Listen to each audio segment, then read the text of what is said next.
Okay, അപ്പോൾ നമ്മൾ loss of മോഷൻ്റെ part 3 ആണ്. അതിന് ഈ ഒരു ക്വസ്റ്റിന് നമ്മൾ സ്ക്രീൻഷോട്ട് എടുക്കേണ്ടിയിട്ട് നിങ്ങളടുത്ത് ആവശ്യപ്പെടുവാണ്. ഇത് ഇവിടെ ഈ ഒരു ക്വസ്റ്റ്യൻ കുറച്ച് ഡേഞ്ചറസ് ആയി ഞങ്ങൾക്ക് തോന്നുന്നുണ്ട്. പക്ഷേ എങ്കിൽ നിങ്ങൾ സ്ക്രീൻഷോട്ട് എടുക്കുക. ഓക്കെ, ഈ ഒരു ഇവിടുത്തം വരെ സ്ക്രീൻഷോട്ട് എടുക്കാം. ഈ ഒരു ക്വസ്റ്റിനും 13ാമത്തെ ക്വസ്റ്റിനും സ്ക്രീൻഷോട്ട് എടുക്കാം. ഇത് കുറച്ച് ആവശ്യമുണ്ട്. ഈ ഒരു ക്വസ്റ്റിന് സ്ക്രീൻഷോട്ട് എടുക്കാം. ഇതാ സ്പേസ് ഓഫ് വെയ്റ്റ്ലെസ്നെസ് വരെ സ്ക്രീൻഷോട്ട് എടുക്കാം. നമുക്ക് ഈ ഒരു ക്വസ്റ്റ്യൻ ഡിസ്കസ് ചെയ്യാം. ഇത് ആക്ച്വലി നമ്മൾ ടെൻഷനായിട്ട് റിലേറ്റഡ് ആയ ഒരു കോൺസെപ്റ്റാണ്. ഈ ഫ്രീ ബോഡി ഡയഗ്രാം വെച്ചിട്ട് ചെയ്യേണ്ടത് നിങ്ങൾ അധികം ഇതിനെ പറ്റി കേട്ടിട്ടുണ്ടല്ലോ. ഇത് എൻട്രൻസിലാണ് ഇത് കൂടെ പഠിക്കാനുള്ളത്. എന്നിരുന്നാൾ അഥവാ എക്സാം ടഫ് ആവുകയാണെങ്കിൽ ഈ എൻട്രൻസ് ലെവൽ ടോപ്പിക്കിൽ നിന്ന് ക്വസ്റ്റ്യൻ വരും. Tension on the string. നമ്മളെ മാസ് പുളി സിസ്റ്റമാണിത്. 2 masses 8 kilogram and 12 kilogram and connected to 2 points of a light inextensible, അതായത് വലിച്ചു നീട്ടാൻ പറ്റാത്ത string that goes over a frictionless pulley. കണ്ട മാസ് പുളി സിസ്റ്റം നീനെ പറയാം. Find the acceleration of mass. അതായത് ഇങ്ങനെ ഒരു സാധനം തന്നിട്ട് അതിൻ്റെ ആക്സിലറേഷനും ടെൻഷൻ ഓഫ് ദ സ്ട്രിങ് ആണ് പൊതുവെ കാണാൻ പറയാറ് when the mass are released. അപ്പോൾ ഒബ്വിയസ്ലി നിങ്ങൾ ആലോചിച്ച് നോക്ക്, എവിടെയാണോ വെയിറ്റ് കൂടുതൽ ആ ഡയറക്ഷനിലേക്ക് ഇത് വരാൻ ചാൻസ്. ഇതിപ്പോൾ വെയിറ്റ് കുറവ്, ഇത് വെയിറ്റ് കൂടുതലാണെങ്കിൽ ഈ ഡയറക്ഷൻ ഇങ്ങോട്ടേക്കുള്ള ഡയറക്ഷനല്ല അപ്പോൾ നമ്മളെ മാസ് വരാൻ ചാൻസ്. അപ്പോൾ അത് ശ്രദ്ധിക്കുക. അപ്പോൾ നമ്മളിങ്ങനെ ഒരു ഡയഗ്രാം വരച്ച് ഇങ്ങനെ ഇവിടെ ഒരു കണക്ഷൻ കൊടുത്തിട്ടുണ്ട്. അതായത് ഇവരുടെ റിജിഡ് സിസ്റ്റമാണ്. ഇവിടെ ഒരു പുളിയുണ്ട്. ഇങ്ങനെ ഒരു സ്ട്രിങ് ഇങ്ങനെ രണ്ടിനെ കണക്ട് ചെയ്യുന്നുണ്ട്. ഇതൊരു മാസ് 1, ഇത് മാസ് 2. താഴോട്ടേക്ക് ഒരു M1G ഫോഴ്സ് താഴേക്ക്. പിന്നെ ഇത് സ്ട്രിങ്ങിനോട് ആക്ട് ചെയ്യുന്ന ടെൻഷൻ ആക്സിലറേഷൻ്റെ മുകളിലോട്ടേക്ക്. കാരണം ഇത് കുറഞ്ഞ കുഞ്ഞ് മാസിലെ ചങ്ങയല്ല. അതായത് ഇതിൻ്റെ ആക്സിലേഷൻ താഴോട്ടേക്ക്, ഇതിൻ്റെ ടെൻഷനും മുകളിലോട്ടേക്ക്. രണ്ടിനും ടെൻഷൻ മുകളിലോട്ടേക്കാണ്. ഇതിൻ്റെ പിന്നെ M2G ഫോഴ്സ് താഴോട്ടേക്കുണ്ട്. അപ്പോൾ M1 = 8 kilogram, M2 = 12 kilogram. Let T be the tension in the string and masses move with an acceleration A when masses are released. For mass M1 എന്ന് പറയുന്നത്, അതായത് ഈ രണ്ടൊരു ഓപ്പോസിറ്റ് ഡയറക്ഷനിൽ ടിയും M1Gയും ഓപ്പോസിറ്റ് ഡയറക്ഷനിൽ. അപ്പോൾ നിങ്ങൾ ആലോചിച്ച് നോക്ക്, T minus M1G = M1 × A. അപ്പോൾ ഈ മുകളിലേക്ക് പോകുന്ന ആക്സിലറേഷൻ M1 × ആക്സിലറേഷൻ. അത് എന്തിന് ഈക്വലാണ്? ഇത് രണ്ടും തമ്മിലുള്ള ഡിഫറൻസിന് ഈക്വലാണ്. T minus M1G = M1, equation number 1. അപ്പോൾ ആക്ച്വലി ഈക്വേഷൻ സോൾവ് ചെയ്യുമ്പോൾ നമുക്ക് കിട്ടുന്ന ഒരു എക്സ്പ്രഷൻ ഉണ്ട്. അതിലേക്ക് നമ്മൾ ഈ വാല്യൂ സബ്സ്റ്റിറ്റ്യൂട്ട് ചെയ്തിട്ടാണ് ഈ ആക്സിലേഷനും ടെൻഷനും കണ്ടുപിടിക്കുക. അപ്പോൾ നമ്മളെ മാസ് 2 എന്താ ചെയ്ത് നിങ്ങളൊന്ന് ആലോചിച്ച് നോക്ക്. ഇതല്ല കൂടുതലുള്ളത്. അപ്പോൾ M2G - T. അപ്പോൾ M2G ഇത് വലിയ ക്വാണ്ടിറ്റി ആണ്. M2G - T = M2 × A. ഇത് സെക്കൻഡ് ആക്സിലേഷന്, നമ്മുടെ സെക്കൻഡ് ഇക്വേഷന്. അപ്പോൾ ഈ പറഞ്ഞ ആഡിങ് ഇക്വേഷൻ 1 and 2. അപ്പോൾ ഇതും ആഡ് ചെയ്ത് ഇതും ആഡ്. അപ്പോൾ നിങ്ങൾ നോക്കി ടിയും -Tയും ക്യാൻസൽ. അപ്പോൾ M1G + M2G. അപ്പോൾ എന്ത് സംഭവിക്കും? -M1G + M2G എന്ന് പറയുമ്പോൾ M2G - M1G = ഇവിടെ ആക്സിലേഷൻ കോമൺ ഉണ്ട്, A × M1 + M2 എന്ന് പറഞ്ഞിട്ട് എടുത്ത്. ഇനി ആക്സിലേഷൻ കിട്ടി. ആക്സിലേഷൻ = M1 - M2, അതായത് M1 + M2, അതായത് A × M1 + M2 = ഈ പറഞ്ഞ G × അതായത് ഇത് നമുക്ക് കോമൺ ആയിട്ടൊരു G പുറത്തേക്ക് എടുത്തുകൂടെ. അപ്പോൾ G × ഈ പറഞ്ഞ M2 - M1. അപ്പോൾ നിങ്ങൾ ആലോചിച്ച് നോക്ക്, ആക്സിലേഷൻ കിട്ടണമെങ്കിൽ M1 + M2 താഴെ പറഞ്ഞേക്കണ്ടേ. അപ്പോൾ ഈ അതായത് M2 - M1 × G / സാധനം M1 + M2. അപ്പോൾ ഇനി ജസ്റ്റ് വാല്യൂസിൽ സബ്സ്റ്റിറ്റ്യൂട്ട് ചെയ്യുക. ഗ്രാവിറ്റി നമുക്കറിയാം. ഈ പറഞ്ഞ അപ്പോൾ M2 എന്ന് പറയുമ്പോൾ 12 kilogram -M1 8 kilogram / M1 + M2 12 + 8. പിന്നെ ആക്സിലേഷനോട് ഗ്രാവിറ്റി നമ്മൾ 10 എടുത്ത്. അപ്പോൾ ഇത് 4 / ഇത് 20 കിട്ടും. അപ്പോൾ ക്യാൻസൽ. അപ്പോൾ 2 × 4 അപ്പോൾ 2 m/s² ആയിരിക്കും ഇതിൻ്റെ ആക്സിലേഷൻ. ഇങ്ങനെയാണ് ഈ ക്വസ്റ്റ്യൻ ചെയ്യുക. കുറച്ച് ഡിഫിക്കൽട്ട് ഉണ്ടെന്ന് എനിക്കറിയാം, നിങ്ങൾ ആദ്യമായിട്ട് കോൺസെപ്റ്റ് ചെയ്യുന്നെങ്കിൽ. പക്ഷേ മനസ്സിലാക്കുക.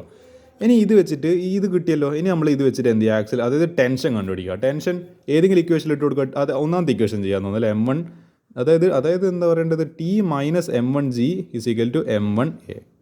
A നമുക്കറിയാമല്ലോ 2, പിന്നെ G നമുക്ക് 10 ആണെന്നറിയാം, M1 നമുക്ക് 8 ആണെന്നറിയാം. M1 8 അല്ലേ? പിന്നെ M1 8. ഇനി ജസ്റ്റ് T കണ്ടുപിടിച്ചാൽ മതി. അപ്പോൾ T = ഈ -M1G പുറത്ത് പോകുമ്പോൾ M1G + M1 A. അപ്പോൾ M1 × G + A. അപ്പോൾ M1 എന്ന് പറയുമ്പോൾ 8 × G + 10 + A എന്ന് പറയുമ്പോൾ നമ്മളിപ്പോൾ കാണിച്ചു 2. അങ്ങനെ തന്നെ അല്ലേ? M1 × G + A, 8 × 10 + 2. 10 + 2 അതായത് 8 × 12 അല്ലേ വരിക. അപ്പോൾ 8 × 12 എന്ന് പറയുമ്പോൾ അല്ലൊരു മിനിറ്റ്, 8 × 12 എങ്ങനെയാണ് 90 വരുന്നത്? 96 അല്ലേ വരിക? 8 × 12 6. അത് ആക്ച്വലി ഇത് 90 അല്ല വരിക, 96 Newton. ഇതായിരിക്കും ക്വസ്റ്റ്യൻ്റെ ഫൈനൽ ആൻസർ. ഇങ്ങനെയാണ് ഈ ക്വസ്റ്റ്യൻ ചെയ്യുക. അപ്പോൾ ഈ ക്വസ്റ്റ്യനെ നിങ്ങൾ ചെയ്ത് പ്രാക്ടീസ് ചെയ്യാം. ഈ ഒരു 18ാമത്തെ ക്വസ്റ്റ്യന് എക്സാമിന് വരാൻ ചാൻസ് ഉണ്ട്. ഇത് നിങ്ങൾ സ്ക്രീൻഷോട്ട് എടുക്കുക, പഠിക്കുക. ഈ ഒരു ഡേഞ്ചറസ് ആയിട്ടുള്ള ക്വസ്റ്റിന് എന്ത് ചെയ്യുക 22ാമത്തെ ക്വസ്റ്റിന് ഇത് ആക്ച്വലി സെലക്ടഡ് എക്സാംപ്ലറിലെ ലോങ് ടൈപ്പ് ക്വസ്റ്റ്യൻ ആണ്. ഇതിൽ കുറേ കാര്യങ്ങൾ കണ്ടുപിടിക്കാനുണ്ട്. ഇത് ഞാൻ ചെയ്യിപ്പിക്കാനുള്ള കാരണം നിങ്ങൾക്ക് ഈ ഒരു പാഠത്തിലെ പല കോൺസെപ്റ്റും പല ഇക്വേഷൻസ് റിവൈസ് ആയിക്കോളൂ. അപ്പോൾ ഈ പാഠം ഈ ഒരു ക്വസ്റ്റിന് സ്ക്രീൻഷോട്ട് എടുത്ത് പഠിക്കുക. ഓക്കെ, നമുക്ക് ഈ ഒരു ഡേഞ്ചറസ് ആയിട്ടുള്ള ഒരു ക്വസ്റ്റ്യൻ ചെയ്തിട്ട് ഇന്നത്തെ പാർട്ട് അവസാനിപ്പിക്കും. 2 ക്വസ്റ്റ്യൻ ഞാൻ ബാക്കി വെച്ചിട്ടുണ്ട്. അത് ഞാൻ നാളെ ചെയ്തിട്ട് ഈ പാഠത്തിന് ഞാൻ അങ്ങ് തീർക്കും. അപ്പോൾ പിന്നെ വേറെ വരാൻ ചാൻസിലെ ക്വസ്റ്റ്യൻസ് ഒന്നിക്ക് ഞാൻ ഡിസ്കസ് ചെയ്തിട്ടുണ്ടെങ്കിൽ അതിലല്ലെങ്കിൽ നിങ്ങളടുത്ത് സ്ക്രീൻഷോട്ട് എടുക്കാൻ പറഞ്ഞിട്ടുണ്ട്. അപ്പോൾ ഓൾമോസ്റ്റ് എല്ലാ ക്വസ്റ്റ്യൻസും കഴിഞ്ഞിട്ടുണ്ട്. ഇത് ഇന്ന് ചെയ്യാം നമുക്ക്. ഭയങ്കര ഡേഞ്ചറിൻ്റെ മറ്റേ സ്കള്ളിൻ്റെ ജീനെല്ലാം ഇട്ടിട്ടുണ്ട്. എ പേഴ്സൺ ഇൻ എലിവേറ്റർ അതായത് ആക്സിലറേറ്റിംഗ് അപ്വേർഡ്. അപ്പോൾ ഒരാൾ നമ്മൾ എലിവേറ്ററിൽ കയറി ഗ്രൗണ്ട് ഫ്ലോറിൽ നിന്ന് 2ാമത്തെ ഫ്ലോറിലേക്ക് അടിച്ച് അയാൾ ഇങ്ങനെ മേലെ കയറി പോവുക with an acceleration of 2 metre second. ലിഫ്റ്റെല്ലാം അത്ര ചെറിയ കുഞ്ഞ് ആക്സിലേഷൻ ഉണ്ടാവും. അതിൽ ഒരു കോയിൻ ഉണ്ട് എന്നോട് ഇല്ല കോയിൻ എടുത്തിട്ട് ഇങ്ങനെ പറഞ്ഞിട്ട് ടോസ് ചെയ്ത്, അതായത് ഇവ കയ്യിൽ വെച്ച് നമ്മളെ ഇത് ചെയ്യുമല്ലോ നമ്മളെ എന്താ പറയേണ്ടത്, ഈ ക്രിക്കറ്റെല്ലാം ചെയ്യുന്ന പോലെ ടോസ് ചെയ്ത് എന്നിട്ട് vertically upwards with speed of 20 metre per second. After how much time will the coin fall back. അപ്പോൾ ഇത് മുകളിൽ പോയിട്ട് അയാളുടെ കയ്യിൽ എത്ര സമയത്തിനുള്ളിൽ തിരിച്ചെത്തും? ഇത് കാണുന്ന അത്ര എളുപ്പമില്ല, കുറച്ച് പണിയുണ്ട്. Here initial speed of coin എന്താണ് യു എന്ന് പറയുന്നത് 20 metre per second. Acceleration of the elevator 2 metre per second square. Accelerated to gravity 10 metre per second square. Effective acceleration നമ്മൾ ഇതിൽ എത്ര പഠിച്ചിട്ടുണ്ട്? മുകളിലൊക്കെ പോകുന്നതുകൊണ്ട് A' അല്ലെങ്കിൽ നമ്മളെ എന്താണ് R' എന്ന് പറയുന്നത് G+A ആണ്. അപ്പോൾ എന്തുണ്ട്, ഇത് രണ്ടും കൂടി ആഡ് ചെയ്യണം. അപ്പോൾ ഈ രണ്ടിൻ്റെ ഒരു കോമ്പൈൻഡ് എഫക്റ്റ് ആയിട്ടുള്ള ആക്സിലേഷൻ ആയിരിക്കും നമുക്ക് കിട്ടുന്നുണ്ടാവുക. അപ്പോൾ 10+2 അപ്പോൾ എന്താ 12 metre per second. If the time of ascent, അതായത് മുകളിലേക്ക് പോകുന്ന സമയം എന്ന് പറയുന്നത് T ആണെങ്കിൽ നമ്മൾ ആദ്യത്തെ റിലേഷൻ ഉപയോഗിക്കുക കൈനമാറ്റിക്സിലെ V = U+AT. വെലോസിറ്റി 0 ആണ്, ആക്സിലേഷൻ ഉണ്ട്. അപ്പോൾ നമ്മൾ ഇനീഷ്യൽ സ്പീഡ് എന്ന് പറയുന്നത്, അതായത് ഫൈനൽ വെലോസിറ്റി 0. നിങ്ങൾ ആലോചിച്ച് നോക്കി, ഇതിപ്പോൾ മുകളിൽ തട്ടി എന്നിട്ട് മുകളിൽ ഒരു പോയിന്റിൽ എത്തിയിട്ട് അവിടെ ഇങ്ങനെ സ്റ്റോപ്പായി പോലെ. അപ്പോൾ അതുകൊണ്ട് ഫൈനൽ വെലോസിറ്റി 0. U എന്ന് പറയുന്നത് 20 പ്ലസ് ഈ പറഞ്ഞ ആക്സിലേഷൻ -12 ഇൻറ്റു ടി കണ്ടുപിടിക്കണം. അപ്പോൾ T = ഒരു കാര്യം ചെയ്യാം, -12T അപ്പുറത്ത് പോകുമ്പോൾ 12T = 20, T = 20/12. ഇത് എന്തിനെ കൊണ്ട് കട്ട് ചെയ്യുക? മറ്റേ 4നെ കൊണ്ട് കട്ട് ചെയ്ത് കഴിഞ്ഞാൽ ഇവിടെ 5/3 വരും, 5/3 സെക്കൻഡ്സ്.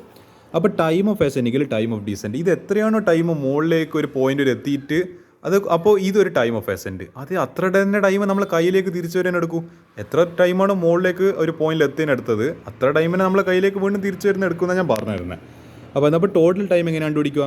അതായത് 2 ഇൻറ്റു ഈ പറയുന്ന, അതായത് 2 ഇൻറ്റു ടൈം ഓഫ് എസെൻറ്റ് കണ്ടുപിടിച്ചാൽ മതി. 2 ഇൻറ്റു ടൈം ഓഫ് എസെൻറ്റ്. അപ്പോൾ എന്താ 2 ഇൻറ്റു ഈ പറയുന്ന 5/3. അപ്പോൾ അതിൻ്റെ ജസ്റ്റ് അതിൻ്റെ ഡബിൾ എടുത്താൽ മതി. 2 ഇൻറ്റു 5/3 എന്ന് പറയുമ്പോൾ 10/3 = 3.33 second. This will be the final answer. ഇതാണ് ഈ ക്വസ്റ്റ്യൻ ആൻസർ എന്ന് പറയുന്നത്. അപ്പോൾ പക്ഷേ എന്താണ്, ഈ കോൺസെപ്റ്റ് തലയെ കത്തണം, എന്നാലേ ഈ പറയുന്ന സാധനം കത്തിയാൽ മാത്രമേ ഈ ക്വസ്റ്റ്യൻ ആൻസർ കംപ്ലീറ്റ് ചെയ്യാൻ പറ്റൂ. അതുകൊണ്ട് ഈ ക്വസ്റ്റ്യൻ ഞാൻ കുറച്ച് കഷ്ടമാണ്. A+ ലെവൽ ക്വസ്റ്റ്യൻ വേണ്ടിക്ക് വിശേഷിപ്പിക്കല്ലോ. ഓക്കെ, ഇരിക്കട്ടെ. അതോടുകൂടി ഈ ഒരു ക്വസ്റ്റ്യൻ കഴിഞ്ഞ് ഇനി നാളെ നമുക്ക് ബാക്കി, നാളെ സാറ്റർഡേ ആണ്. നാളെ എന്താണ്, സാറ്റർഡേ ആണ് വലിയ പ്രത്യേകത ഒന്നുമില്ല. പക്ഷേ എന്താ, നാളെ നമുക്ക് ഈ പാഠം തീർക്കാം. അതോടുകൂടിയിട്ട് ഈ പാഠം കൂടി തീരും. അപ്പോൾ that will be the end.